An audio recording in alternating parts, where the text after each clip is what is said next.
ಆಚಿ ಮಸಾಲ. ಎಂತ ಅಡಿಗೆಯ ರುಚಿಯಾಗೋ ರಹಸ್ಯವು 20 ರೂಪಾಯಿ. Tibet is very high altitude. It is called the roof of the world. ಅಲ್ಲಿ ಯಾವ ಮೋಡ ಬಂದರೂ ಅಲ್ಲೇ ತಡೆ, ಅಲ್ಲಿ ಮಳೆ ಸುರಿಸುತ್ತೆ, ಅಲ್ಲಿಂದ ಡೌನ್ ನೇಪಾಳ ಬರುತ್ತೆ, ಬಿಹಾರಿ ಬರುತ್ತೆ. ಇದೇ ಕೋಸಿ ಅದೇ ಪ್ರಶ್ನೆಗೆ ಬರ್ಬೇಕು ಅನ್ಕೊಂಡೆ. ಈಗ ನೇಪಾಳದಲ್ಲಿ ಈ ರೀತಿಯಾದಂಥ ಪ್ರವಾಹ ಆಗಿದೆ, ಇದು ಭಾರತಕ್ಕೆ ಎಷ್ಟರ ಮಟ್ಟಿಗೆ ಎಫೆಕ್ಟ್ ಆಗಬಹುದು? ಭಾರತದ ಯಾವ ರಾಜ್ಯಗಳಿಗೆ ಎಫೆಕ್ಟ್ ಆಗಬಹುದು? ಇದೇ ಕೋಶಿ ಬಿಹಾರ್ನಲ್ಲಿ ಹರಿಯುತ್ತೆ, ಅದು ಕೋಸಿ ಅಂತ ಕರಿತೀವಿ. ಇದು ಬೋಟೆ ಕೋಶಿ ಅಂತಾರೆ, ಸುನ್ ಕೋಶಿ ಅಂತಾರೆ. ಸಪ್ತ ಕೋಸಿಗಳಿವೆ, ಅವೆಲ್ಲ ಸೇರಿ ಕೋಸಿಯಾಗಿ ಬಿಹಾರಕ್ಕೆ ಬರುತ್ತೆ. ಅಲ್ಲಿ ಒಂದು ನಿಕ್ ಪಾಯಿಂಟ್ ಇದೆ, ಅಲ್ಲಿ ಒತ್ಕೊಂಡ್ಬಂದಿದ್ದು ಲೋಡ್ ಆಲ್ರೆಡಿ ಕೋಶಿ ನದಿ ಹರಿತಾ ಇದೆ ನಾರ್ತ್ ಬಿಹಾರ್ನಲ್ಲಿ. ಅದು ಗಂಗಾ ಜಾಯಿನ್ ಆಗುತ್ತೆ ಕೊನೆಗೆ. ಅದಕ್ಕೆ ಮುಂಚೆ ಉತ್ತರದಲ್ಲಿ ಇಂಡಿಯಾಗೆ ಎಂಟ್ರ್ ಆಗುತ್ತೆ. ಅಂದರೆ ಹೈಟಿಂದ ಪ್ಲೇನ್ಗೆ ಎಂಟ್ರ್ ಆದಾಗ ನಿಕ್ ಪಾಯಿಂಟ್ ಅಂತೀವಿ ನಾವು. ಅಲ್ಲಿ ಲೋಡೆಲ್ಲ ಡಂಪ್ ಮಾಡುತ್ತೆ. ಡಂಪ್ ಮಾಡಿ ನೀರು ಮಾತ್ರ ಒಂದು ಚಾನಲ್ ಹೋಗ್ತಾ ಇರುತ್ತೆ. ಸಮ್ಟೈಮ್ಸ್ ಲೋಡನ್ನು ತಗೊಂಡೋಗಿ ಆ ಚಾನಲ್ ಫಿಲಪ್ ಮಾಡುತ್ತೆ. ಈಗ ನೋಡಿ ಇಲ್ಲಿ 4 ಗೆರೆಗಳಿದೆಯಲ್ಲ, ಅದು ಒಂದು ಚಾನಲ್ಲು. ಆ ಚಾನಲ್ ಫಿಲಪ್ ಆದಮೇಲೆ ಈ ಚಾನಲಿಗೆ ಬರುತ್ತೆ, ಆ ಚಾನಲ್ ಫಿಲಪ್ ಆದಾಗ ಈ ಚಾನಲಿಗೆ ಬರುತ್ತೆ, ಅದಾದಮೇಲೆ ಇದಕ್ಕೆ ಬರುತ್ತೆ. ಇದು ರಿವರ್ ಡ್ರಿಫ್ಟಿಂಗ್, ಚಾನಲ್ ಶಿಫ್ಟಿಂಗ್ ಅಂತ ಹೇಳ್ತೀವಿ. ಚಾನಲ್ ಶಿಫ್ಟ್ ಆಗ್ತಾ ಇರುತ್ತೆ. ಕೆಲವು ಟೈಮ್ ಮಿಯಾಂಡ್ರಿಂಗ್ ಆಗುತ್ತೆ, ಕಟ್ ಆಫ್ ಲೇಕ್ ಆಗುತ್ತೆ, ಆಕ್ಸ್ಬೋ ಲೇಕ್ ಆಗುತ್ತೆ, ಡಿಪಾಸಿಟ್ ಎಲ್ಲ ಆಗ್ತಾನೆ ಇರುತ್ತೆ. ಆಮೇಲೆ ಇವ ಎಲ್ಲ ಫಿಲಪ್ ಆದಮೇಲೆ ಇಲ್ಲಿಂದ ಈ ಕಡೆ ಹರಿಯೋದಕ್ಕೆ ಶುರು ಮಾಡ್ತು, ಇಲ್ಲೊಂದು ಚಾನಲ್ ಕ್ರಿಯೇಟ್ ಮಾಡ್ತು, ಅದು ತುಂಬಿದಾಗ ನೆಕ್ಸ್ಟಿಗೆ ಬಂತು. ಇಲ್ಲಿಂದ ಇಲ್ಲಿಗೆ ವೆಸ್ಟು ಈಸ್ಟು 200 ಕಿಲೋಮೀಟ್ರ್ ಇದೆ. ಈ ಮೊನ್ನೆ ಈಗ ಒಂದು 7-8 ವರ್ಷಗಳ ಹಿಂದೆ ಈ ನಿಕ್ ಪಾಯಿಂಟು ಚೋಕ್ ಆದಾಗ ನೀರು ಮತ್ತು ಮಣ್ಣು ಹರಿತಾ ಇದ್ದ ಚಾನಲ್ ಬಿಟ್ಬಿಟ್ಟು ಹಳೆ ಚಾನಲ್ಗೆ ಏಕ್ದಮ್ ಬಂದ್ಬಿಡ್ತು. 200 ವರ್ಷ ಹರಿತಾ ಇದ್ದಿದ್ದು ಅಲ್ಲಿ 10 ವರ್ಷ 200 ವರ್ಷದಿಂದ ಪ್ರವಾಹ ಇಲ್ಲ ಅಂದ್ಬಿಟ್ಟು ಜನ ಊರುಗಳು ಕಟ್ಕೊಂಡು ಕೃಷಿ ಮಾಡ್ಕೊಂಡು ಆರಾಮಾಗಿದ್ದರು. ಇದ್ದಕ್ಕಿದ್ದಂಗೆ ನೀರು ಬಂತು, ಸರ್ವನಾಶ ಆಯಿತು. ಹೀಗೆ ರಿವರ್ ಸಿಸ್ಟಮ್ಸು ಚೇಂಜ್ ಆಗ್ತವೆ. ನಮ್ಮಲ್ಲಿ ಒಂದು ಬ್ರಾಂಚ್ ಇದೆ, ಫ್ಲೂವಿಯಲ್ ಪ್ರೋಸೆಸಸ್ ಅಂತ, ರಿವರ್ ಡೈನಮಿಕ್ಸ್ ಅಂತ. ಪ್ರತಿ ನದಿನೂ ಕೂಡ ನಾವು ಸ್ಟಡಿ ಮಾಡ್ತೀವಿ.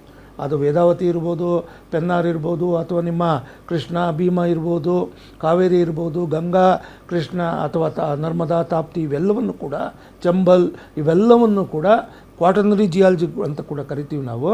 ನಮ್ಮಲ್ಲಿ ಪ್ರತಿ ಆಫೀಸ್ನಲ್ಲಿ 33 ಆಫೀಸ್ ಇದೆ ಇಂಡಿಯಾದಲ್ಲಿ. ಒಂದು ಅಂಟಾರ್ಟಿಕಾ ನಮ್ಮ ವರ್ಕ್. ಸೊ ಈ ಆಫೀಸ್ಗಳಲ್ಲೆಲ್ಲ ಇಬ್ಬರು ಜಿಯಾಲಜಿಸ್ಟು ಪ್ರತಿ ವರ್ಷ ಒಂದೊಂದು ನದಿ ಸ್ಟಡಿ ಮಾಡಕ್ಕೆ ಬಿಡ್ತೀವಿ. ಕಳೆದ 100-200 ವರ್ಷಗಳಲ್ಲಿ, 500-1000 ವರ್ಷಗಳಲ್ಲಿ ಏನೇನು ಚೇಂಜಸ್ ಆಗಿದೆ ಅಂತ. ಬಹಳ ಇಂಟ್ರೆಸ್ಟಿಂಗ್ ಟಾಪಿಕ್ ಸರ್ ಇದೆಲ್ಲ. ಬಟ್ ಈಗ ಬರೋದಾದ್ರೆ ಸರ್, ಸಹಜವಾಗಿ ದೆಹಲಿಗೆ ಮತ್ತೆ ಬಿಹಾರ್ಗೆ ದೊಡ್ಡ ಮಟ್ಟದ ಎಫೆಕ್ಟ್ ಆಗ್ಬೋದಾ ಇದು? ಪ್ರವಾಹದಿಂದ ಈಗಿಲ್ಲ, ಭೂಕಂಪ. ಬಿಹಾರ್ನಲ್ಲಿ ನೀರು ತುಂಬಾನೇ ಉಕ್ಕಿ ಬರ್ತಾ ಇದೆ, ಅಲ್ಲಿ ಸ್ಟೋರೇಜ್ ಇಲ್ಲ. ಸುಮಾರು ಹಿಂದುಳಿದ ಪ್ರದೇಶ ಅಂತಾರೆ, ಅದೆಲ್ಲ ವಾಟರ್ ಲಾಕ್ಡ್ ಏರಿಯಾ, ಅವರ ಅಗ್ರಿಕಲ್ಚರ್ ಏರಿಯಾ ಎಲ್ಲ ಕೂಡ ನೀರು ನುಗ್ಗಿರುತ್ತೆ. ಅದೇ ಥರ ಉತ್ತರ ಪ್ರದೇಶದ ಕೆಲವು ಭಾಗಗಳಿಗೆಲ್ಲ ಅಲ್ಲಿ ಎಕ್ಸೆಸ್ ವಾಟರ್ ಆದರೆ there is a theory, I can just ಅದನ್ನು ಒಂದು ಥಿಯರಿ ಅಂತ ಹೇಳ್ಬೋದೆ.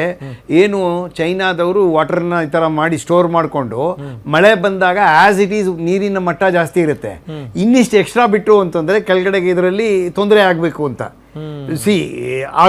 ಆಗತ್ತೆ ಅಂತ. So these are all national politics ಅಂತಾರೆ, ನಾಟ್ ಅವರ್ ಸಬ್ಜೆಕ್ಟ್. ಬಟ್ ಈ ಎಲ್ಲ ಕಾರಣದ ಜೊತೆಗೆ ಇನ್ನೊಂದೇನು ಅಂದರೆ, ಕೆಲವು ಭಾಗಗಳು they are fertile rich agriculture prone areas.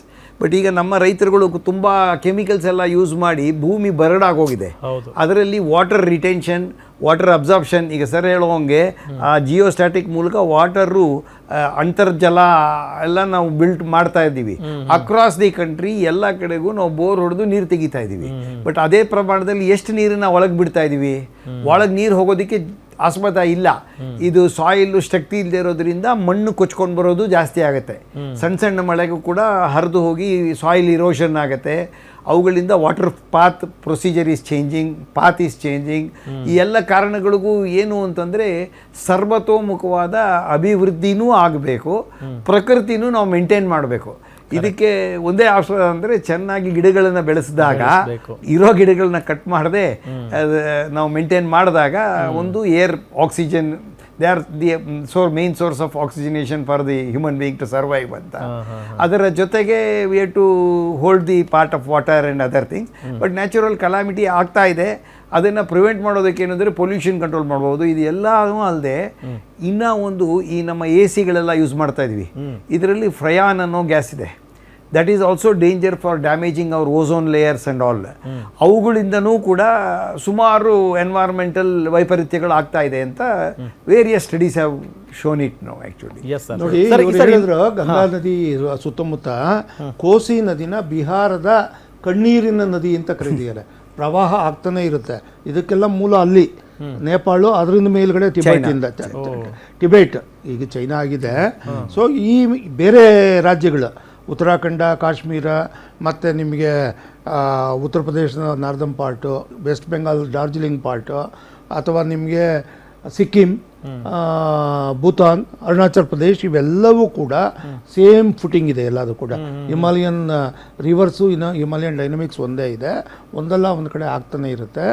ಅದನ್ನು ನೀವು ಪೆನಿನ್ಸುಲಾರ್ ಟೆರೈನ್ ಕಾಪಿಂಗ್ ಮಾಡೋಕ್ಕೆ ಹೋಗಬೇಡಿ. ಒಂದು ಇವ್ರು ಹೇಳಿದಾಗೆ ಗಂಗಾ ಯಾತಕ್ಕೆ ಫ್ಲಡ್ಡಿಂಗ್ ಆಗುತ್ತೆ, ಇವ್ರು ಇನ್ನೊಂದು ಪಾಯಿಂಟ್ ಹೇಳಿದ್ರು, ಬ್ರಹ್ಮಪುತ್ರ ರಿವರ್ ಮೇಲ್ಗಡೆ ಟೆರರ್, ವಾಟರ್ ಟೆರರಿಸಮ್ ಅಥವಾ ವಾಟರ್ ಬಾಂಬ್ ಚೈನಾ ಯೂಸ್ ಮಾಡ್ತಾ ಇದೆಯಾ ಅಂತ. ಈ ವರ್ಷ ಒಂದು ಅಬ್ಸರ್ವೇಷನ್ ಇದೆ, ಅದು ಅವ್ರ ಪಾಯಿಂಟ್ ನಾನು ಕನ್ಫರ್ಮ್ ಮಾಡೋಕ್ಕಾಗಲ್ಲ. ಚೈನಾದವರು ಮಾಡ್ತೀಯಾರು ಗೊತ್ತಿಲ್ಲ.